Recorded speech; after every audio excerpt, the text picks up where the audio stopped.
40 anni, il peso di 40 anni e l'emozione della prima volta. Era difficile, ci sono tante restrizioni, ma noi ci crediamo e andiamo avanti. Grazie alla Pro Loco che ha avuto il coraggio di dare il via a questa 40ª edizione. Senza rischi non si raggiungono i grandi obiettivi. È difficile, è complicato, ma Artigianato Vivo ha una grande squadra alle spalle e ha fatto tutto con un grande senso di responsabilità, quindi sono fiduciosa che sarà un grande successo e una grande soddisfazione per tutti.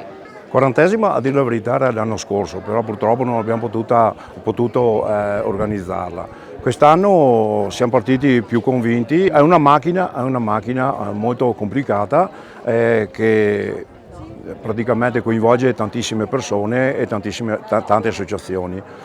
Quest'anno si sono un po' allentate le maglie per quanto riguarda il discorso dei pericoli e siamo andati avanti insieme all'amministrazione più convinti per poter portare a termine questa manifestazione. Siamo rimasti un po' male quando l'altro giorno hanno deciso a livello nazionale di cominciare a chiedere il Green Pass come controllo proprio il giorno che abbiamo fatto la nostra inaugurazione. Però insomma dai, è una cosa alla quale dobbiamo abituarci. E come ho detto prima durante la conferenza stampa, praticamente abbiamo stravolto completamente la nostra manifestazione perché mentre prima avevamo degli spazi dove mettevamo gli artigiani al chiuso, quest'anno per motivi appunto di sicurezza abbiamo deciso di metterli il più possibile negli spazi aperti.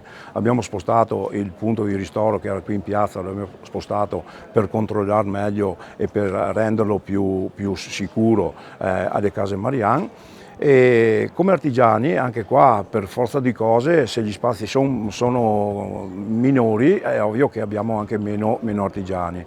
Però insomma abbiamo un 130 presenze che non sono poche e il gruppo che decide chi viene praticamente ha cercato di scegliere il meglio.